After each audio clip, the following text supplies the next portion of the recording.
who will be the software winners in the AI era?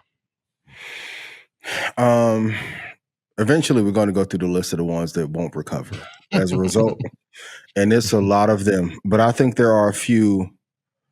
But two I want to highlight are companies that I haven't talked about a lot. One is SAP, which is enterprise software, and the other was Intuit. Of course, you have Palantir, you have Amazon that are AI adjacent.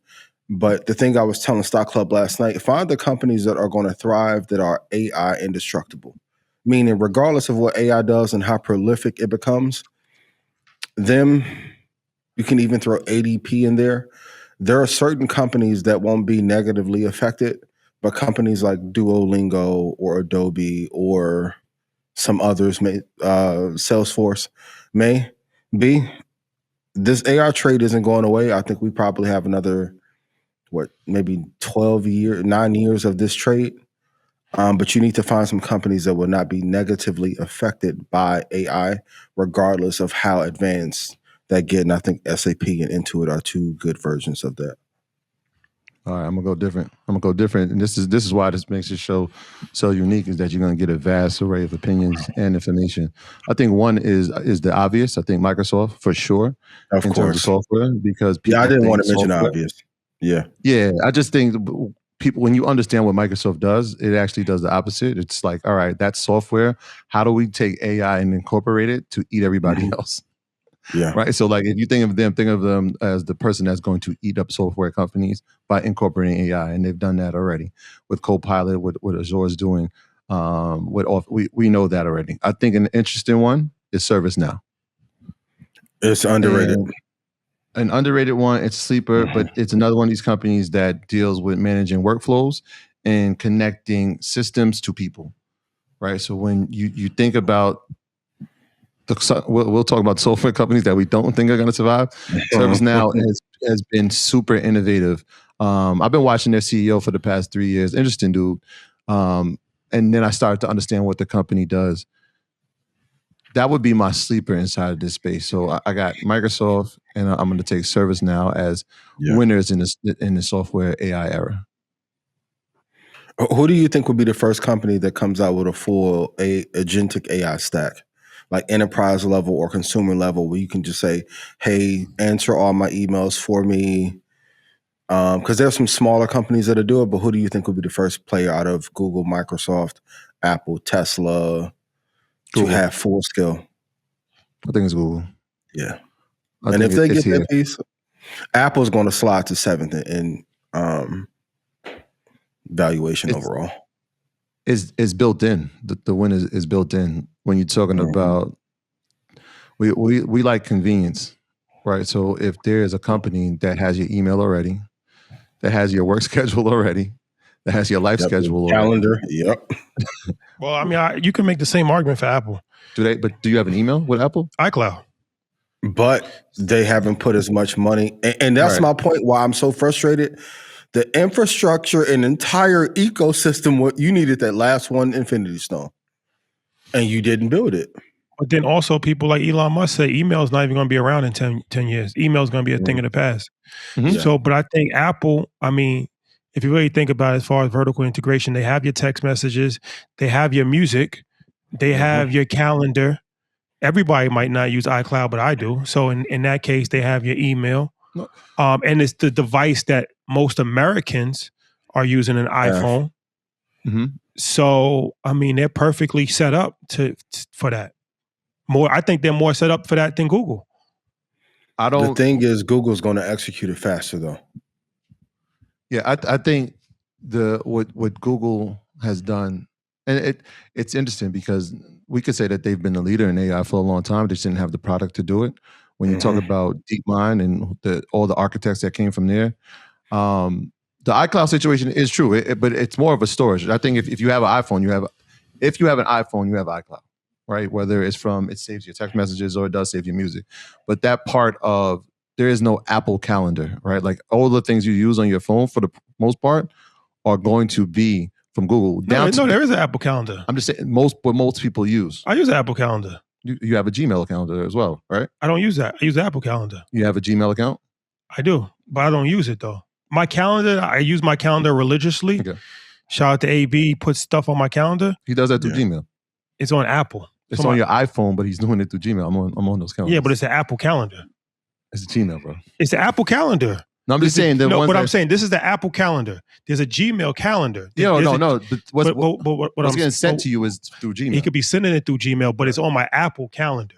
That's what I'm saying. So it's integrated with Apple. Now there's a Gmail calendar. Oh, right. Yes. There's a Gmail calendar. Yes, Gmail calendar app. Yes, what I'm saying. I'm using the Apple calendar. But the information that's coming to your calendar is from Google. But it's still integrated with that. That's what I'm saying, right? Like you're not putting it in an Apple device and saying, "Here's Apple." They're still using Google. Even Apple itself. If you look at the search engine, that data, that's still. Well, people Google. are using their Gmail accounts from their iPhone, but they work together. Exactly. Yeah, that's what I'm saying. So because Google is a partner that they need to make that software work more efficiently. Right. Yeah. Right. Yeah, they work together on it. No, true. But all I'm saying is that Apple is fully integrated. To me, Apple is the most integrated thing in my life because I listen to my music on Apple Music. Mm-hmm. I check my email on iCloud. I have my calendar on the Apple calendar. I get my text messages on the iPhone. Everything that I do, my whole life is run through Apple, not through Google. That's not true. You're on YouTube right now. I'm talking about my personal, if I have a personal assistant and they're looking and they're checking things, like all of that stuff is on the iPhone. Yeah, but so if you look at the users, right? If you look at, and by the way, I watch YouTube on my iPhone. Yeah, but it's still the platform. I understand that, right? But I'm just saying it's the outlet. I have a question. Yeah. Out of the big 10 companies, besides Tim Cook, has anybody else dropped the ball on AI except him? I can't say that he hasn't kicked the ball yet. Tim Cook, I can't wait for you to fucking retire. I'll say it. You at the start line and everyone else has ran laps and now they're going to the javelin throw. What do you think that they should do? Because they put the AirPods out that can translate different languages. They were original with Siri. They had Siri before anybody was talking about it. They started that. Was Alexa first or was Siri first? I think Siri. Siri was first, I think. Okay. They started Siri. Yep. They have artificial intelligence integrated throughout their whole entire ecosystem. It hasn't evolved. What do you want them to do? What would you want them to do? I would have the history of Apple and its greatness has always been acquisition. They could have acquired the deal that Microsoft got was presented to Apple first. Didn't do it. OpenAI? Yeah, they had the chance to get it first. Didn't do it. Then you get into this proxy war with Zuckerberg and Elon. You took your eye off the ball. What I would like is a new executive who is going to acquire AI talent. And even though Meta has not turned the course yet on the stock, they're making investments there for AI. And I don't the way that Meta stock is getting treated is how Apple should be in Tim Cook's tenure. You had an immense opportunity with the ecosystem, the platform. You get the 30% tax for anybody who uploads anything into your app store. And you got comfortable being a services company. And now Google came from out of the ashes and they're Goliath that you're facing with no rock and no slingshot. So while they have the pieces there, it's like when the Warriors won the 73 games and couldn't bring home the chip. I think innovation is the word, right? Like we've been doing this for 6 years on Market Mondays. There was the autonomous vehicle that we thought that they were going to do. They backed out of that. Didn't do it. We thought the wearable would be the thing. And the Vision Pro didn't turn out to be that. But even the smaller scale idea, it looks like Meta got ahead of that with their wearables. And I see a lot of people wearing the Meta glasses. So those are two areas. We haven't seen innovation inside the iPhone in probably 7 or 8 years. I know that they're coming out with the foldable one. Did you see the foldable iPhone? Yeah, shout to everybody who had an Android who'd been had that. Shout to Drew. but even at the AirPods, I like that iteration, even though I don't have them. But that was an acquisition from Beats.